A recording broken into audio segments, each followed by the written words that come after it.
He won an Apache girl in a poker game as a cruel joke. Her touch made rancher tremble with pleasure.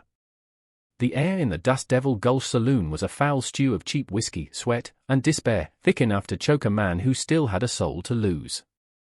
Silas Blackwood had buried his soul years ago, 6 feet deep next to his wife and daughter, so the air barely registered. He sat at the poker table under the jaundiced glow of a kerosene lamp, a ghost in a worn duster, his face a mask carved from grief. He hadn't come for the cards. He'd come for a bottle and a quiet corner, but Judge Tiberius Thorne, a man whose smile was as cold and sharp as a winter wind, had insisted he join. Resisting Thorne in this town was like resisting the sunrise. It was pointless and only earned you a harsher glare. The final hand was down.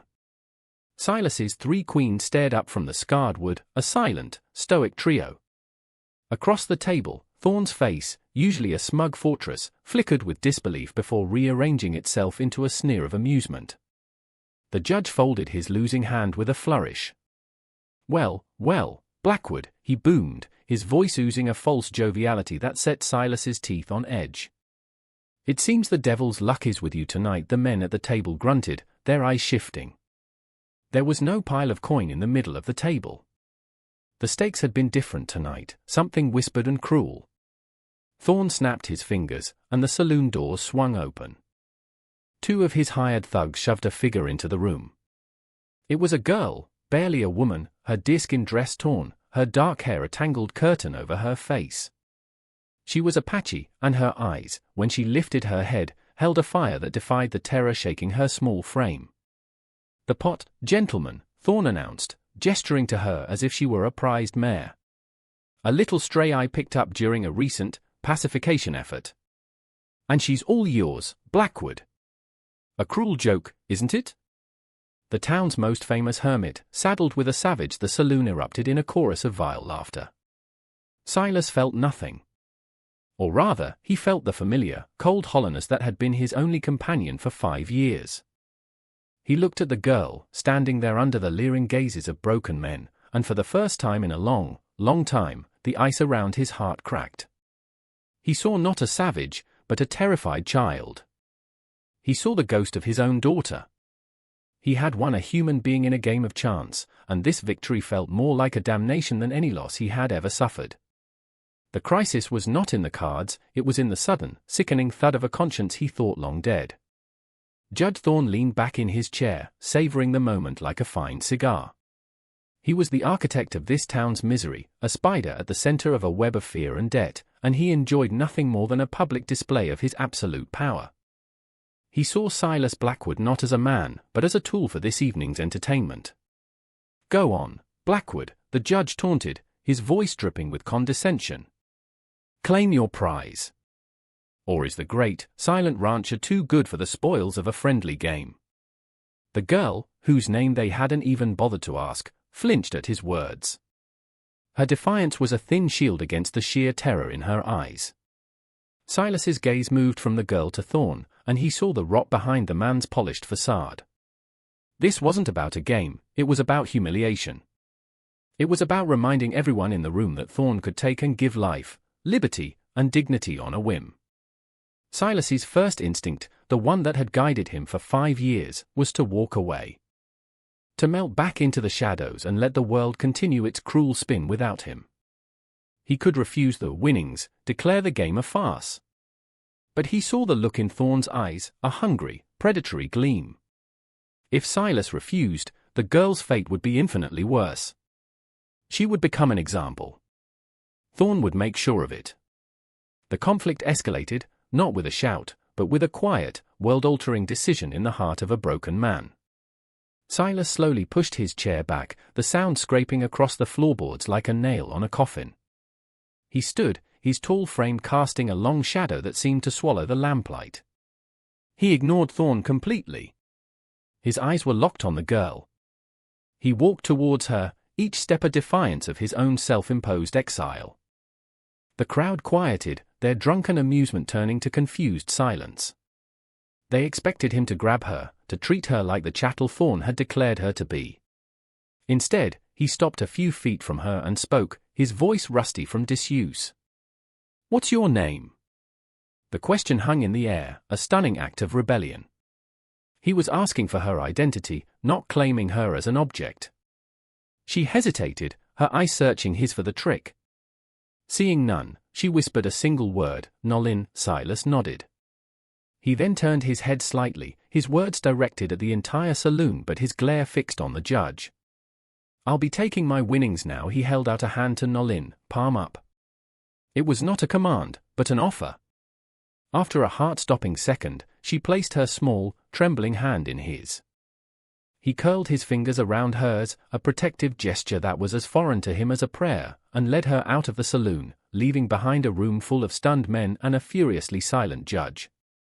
The war had just been declared. The ride back to Silas's ranch was a silent one, the only sounds the clop of hooves on the dry earth and the sigh of the wind through the sagebrush. The Blackwood Ranch was a skeleton of what it once was, a lonely house and a sturdy barn haunted by the ghosts of laughter and love. It was a place where Silas had cultivated his solitude, and now, he had brought a stranger into its heart. Nolin was a phantom at his side, her presence a loud disruption to his quiet grief. He set her up in the barn, in the clean hay of an empty stall, offering her a blanket and a plate of jerky and stale bread. It was all he had, and it felt woefully inadequate. He was a rancher, not a jailer, but he didn't know how to be a protector either. He left her there, retreating to the cold comfort of his house, the silence inside now feeling less like peace and more like an accusation. Later that night, a storm rolled in, the thunder rattling the old window panes. A particularly loud clap woke him. He found himself on his feet, his first thought not for himself, but for the girl in the barn. He grabbed a lantern and went out into the rain. He found her huddled in the corner of the stall, not crying, but shaking, her eyes wide with a fear that had nothing to do with the storm. He saw a gash on his own hand, a long, angry cut he'd gotten when he'd shoved one of Thorne's men out of his way leaving the saloon. He hadn't even noticed it. Nolin saw it, too. She crept forward and, before he could pull back, she took his hand. Her fingers were surprisingly steady. She tore a strip of cloth from the hem of her own worn dress and began to clean the wound with a focus and gentleness that stunned him. Her touch was not just a physical sensation, it was a current of warmth and of life that shot up his arm and straight into the frozen core of his being. He trembled, an involuntary shudder that had nothing to do with the cold. It was the shock of human contact, of a simple, selfless act of kindness in a world that had shown him none for so long. It was a pleasure so profound and unfamiliar it was painful, the feeling of a dead nerve sparking back to life. As she finished tying the makeshift bandage, her eyes met his. And then came the twist. She spoke, her English broken but clear. "He is a monster." She pointed to her own upper arm, hidden beneath her sleeve. She pulled the fabric back to reveal a small, ugly brand seared into her skin, a teeth intertwined with a snake. "Thorne's mark," she whispered. It wasn't just her. It was her whole tribe. Thorne's raid wasn't a random act of violence. Her people had lived by a hidden spring, the only reliable source of water for 100 miles. Thorne didn't want the land, he wanted the water. He was systematically exterminating her people to seize control of the lifeblood of the entire territory, branding the few survivors like cattle before selling them or working them to death. The stakes had just risen from one girl's freedom to a conspiracy of genocide and greed that threatened to consume the entire valley. The revelation settled in the dusty air of the barn, heavier than the storm outside. Nolin's story transformed her from a victim of a cruel joke into the sole witness of a monstrous crime. Silas looked at the brand on her arm, the mark of a man who saw people as nothing more than entries in a ledger. He looked at his own bandaged hand, a mark of her humanity. The contrast was a declaration of war. He knew then that his quiet, lonely life was over. He couldn't send her away, that would be a death sentence. He couldn't keep her here in secret. Thorne was not a man to let a perceived slight go unanswered. The judge's arrogance was a palpable force, a suffocating blanket over Dust Devil Gulch, and Silas had just torn a hole in it. The next morning, the proof of Thorne's rage arrived on the horizon, a plume of dust that resolved into a dozen riders. At their head was Judge Thorne himself, his face a thundercloud of righteous fury, and at his side, looking distinctly uncomfortable, was Sheriff Brody. They reined in at the edge of Silas's property, a line Thorn's men did not cross, not yet. "Blackwood!" Thorn's voice boomed across the yard, a voice accustomed to being obeyed without question. "You have violated the terms of our wager. The prize was to be treated as such. I hear you've given it a bed and a bandage. I am here to repossess my property, and to teach you a lesson in respecting your betters." It was a sham, a thinly veiled excuse to crush him. Silas stepped out of the house, his old rifle in his hands. He felt strangely calm. The fear that had been his shadow for years was gone, replaced by a cold, hard certainty. Nolin appeared at the doorway behind him, her presence a silent testament to what was at stake. The standoff was a tableau of good versus evil, so stark it was almost theatrical. The reclusive hero, the vulnerable innocent, and the corrupt tyrant with his army of thugs. Thorn's smile was a predator's grin. He offered Silas an impossible choice, a devil's bargain designed to break him body or spirit. "Hand over the girl, Blackwood, and I'll let you live out your miserable days on this pathetic patch of dirt. Defy me, and I will burn this ranch to the ground with you in it. The girl or the grave, Blackwood. What's it going to be?" The dust settled, the silence stretched like a rope around his neck. A choice between a lonely life of shame and a meaningful death. What would you do? Before we find out Silas's answer, tell me in the comments below what courage truly means. And if you believe one man can make a difference, make sure you hit that subscribe button, because the storm is about to break. Silas Blackwood looked at Judge Thorn, at the smug certainty on his face, and felt not fear, but a profound pity for a man so hollow. He had already lived in a grave of his own making for 5 years. The choice Thorn offered was no choice at all. He shifted the weight of the rifle in his hands, the polished wood feeling like an extension of his own resolve. His voice, when he spoke, was not a shout, but a low growl that carried across the yard with chilling clarity. "She's not property, Thorn. And this is my land." For a moment, the judge looked genuinely shocked that anyone would dare defy him so openly. The shock quickly curdled into incandescent rage. He didn't even need to give a command. His men, conditioned to his moods, raised their rifles. The air crackled, the moment stretching into an eternity. And then the world exploded into noise and smoke. The first shot was not from Thorn's men, nor from Silas. It came from the side, from the one man standing in the grey space between law and tyranny, Sheriff Brody. He had been watching Nolin, who stood defiantly on the porch. From his vantage point, he could clearly see the ugly, snake-like tiara branded on her arm as she raised her chin. It was a brand he had seen before, on the body of a prospector who had vanished weeks ago, a case Thorn had personally ordered him to close. It was the key, the piece that unlocked a dozen other mysteries and whispers of the judge's cruelty. In that instant, Sheriff Brody's cowardice burned away, replaced by the shame of his complicity. He made his choice. He swiveled and fired, not at Silas, but at the man next to him, one of Thorn's most vicious enforcers. The man crumpled from his saddle with a cry of surprise. The sheriff's voice rang out, clear and strong, a sound no one had heard from him in years. "The law in this town has been blind for too long, Judge. Today, it opens its eyes. The alliance was forged in that single, stunning act of redemption." Thorn's men, momentarily confused, hesitated. That hesitation was all Silas needed. He fired, his shot precise, taking another rider out of the saddle. The standoff had become a battle, and Silas Blackwood was no longer alone. He had an unexpected ally, a man of the law who had finally decided to serve justice instead of a tyrant. The tide, which had seemed so overwhelmingly against him, was beginning to turn.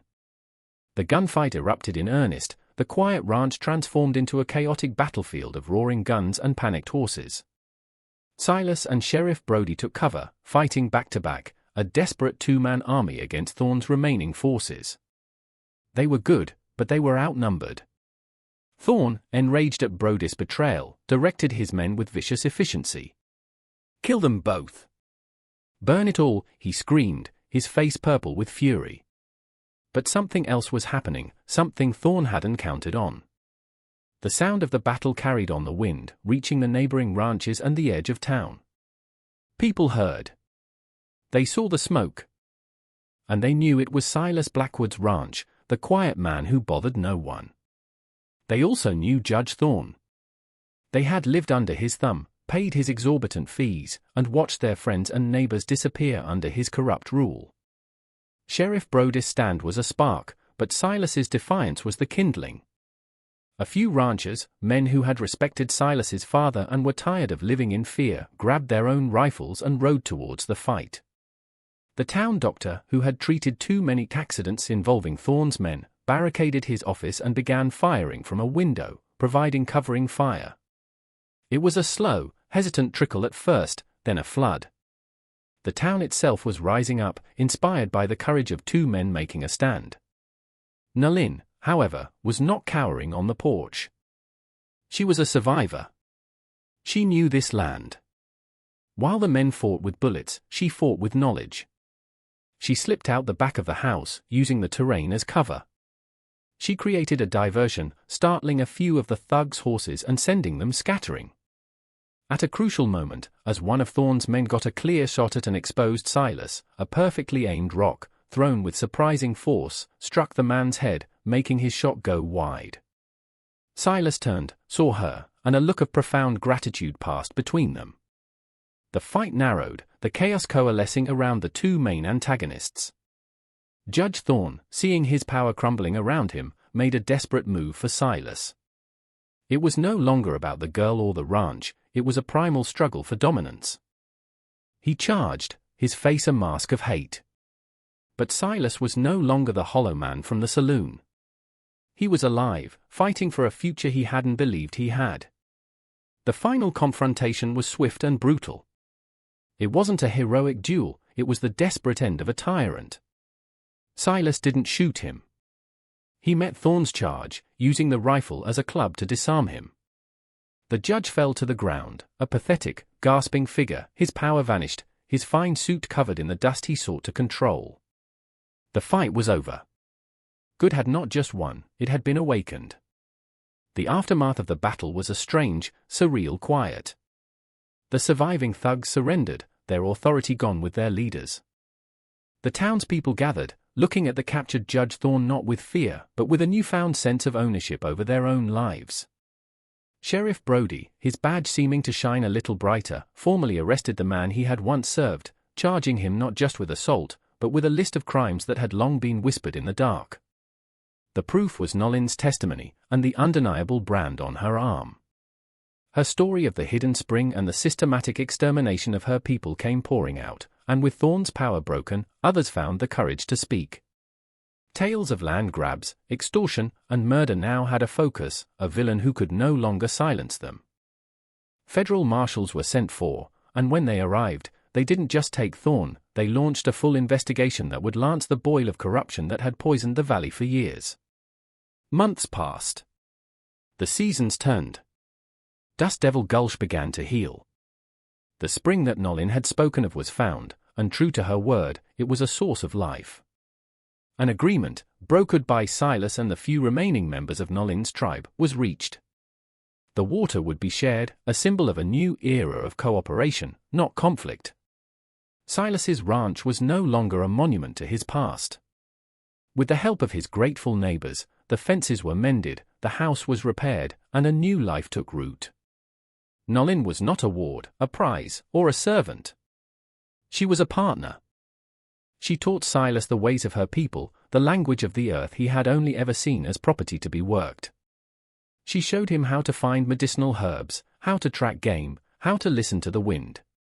In return, he taught her about his world, sharing the books his wife had loved, explaining the mechanics of the water pump he was building to help irrigate their shared land. Their home was no longer silent. It was filled with a quiet understanding, a shared purpose, and sometimes, the soft sound of Nolin humming a traditional song, a melody of resilience and hope. The change in Silas Blackwood was a quiet miracle. The ghost who had walked through his days was gone, replaced by a man with purpose in his step and a light in his eyes. The haunted look was still there, a permanent etching of the family he had lost, but it was no longer a look of despair. It was one of remembrance, a fuel for the life he was now determined to live with honor.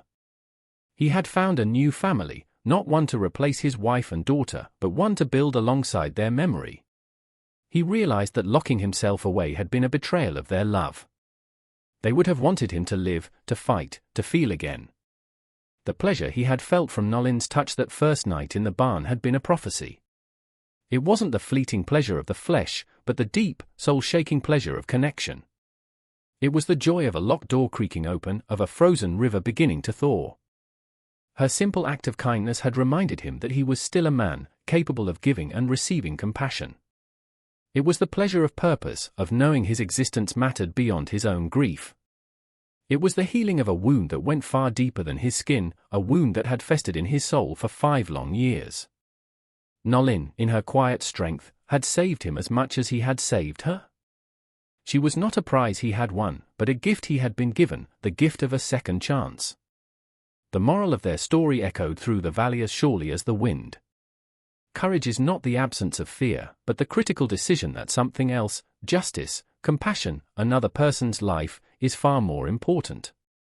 One man's stand, a single act of defiance against a tide of evil, did not just save one life, it awakened the conscience of an entire community, reminding them that their strength was not in their silence, but in their unity. Silas learned the hardest and most important lesson of all: true wealth is not what you own, not the land you claim or the gold you hoard, but the people and the principles you are willing to fight to protect. Silas Blackwood's story reminds us that even in the darkest corners of the world, in the most desolate hearts, a single spark of decency can light a fire of change. His journey from a broken recluse, a man who had willingly buried himself alive, to a protector and a leader is a powerful testament to the resilient strength of the human spirit. It shows us that redemption is not about forgetting the past, but about using its lessons to build a better future. The world is full of Judge Thorns, bullies who use power and fear to enrich themselves at the expense of others. But it is also full of potential heroes, quiet men and women like Silas, who carry within them a deep well of courage waiting for the right moment to be drawn upon. If this story moved you, if you believe in the power of one person to make a stand, and in the possibility of redemption, then show your support for stories like this by subscribing to our channel. We are committed to sharing these powerful tales with you, narratives of hope, justice, and the quiet heroes who walk among us, often unnoticed until the moment they are needed most. Your subscription is more than just a number, it's a statement that you want more content that inspires, challenges, and ultimately, uplifts the human spirit. We have so many more stories to share with you, and we want you to be a part of our growing community. Hit that subscribe button now and join us on this journey. Don't let a computer algorithm decide what stories you get to see. Take control and ring that notification bell right next to the subscribe button. That way, you will never miss a single chapter in our ongoing exploration into the very heart of humanity. Every story is a piece of a larger puzzle, a look at the choices that define us and the courage that can transform us. And your journey with us doesn't have to end here. Right now, there is another video waiting for you on your screen. It's the incredible story of a dying sheriff in a corrupt town who wrote a will so shocking, so revealing, that it exposed his town's darkest secret from beyond the grave. It's a tale of legacy, truth, and ultimate justice, and it might be even more powerful than the one you just watched. Click on it now. Let's continue to explore these moments that define who we are. Your click is a vote. It's a vote for stories that matter, for narratives that do more than just entertain. They remind us of who we can be at our very best. Thank you for watching, and thank you for being a vital part of this community. We'll see you in the next story.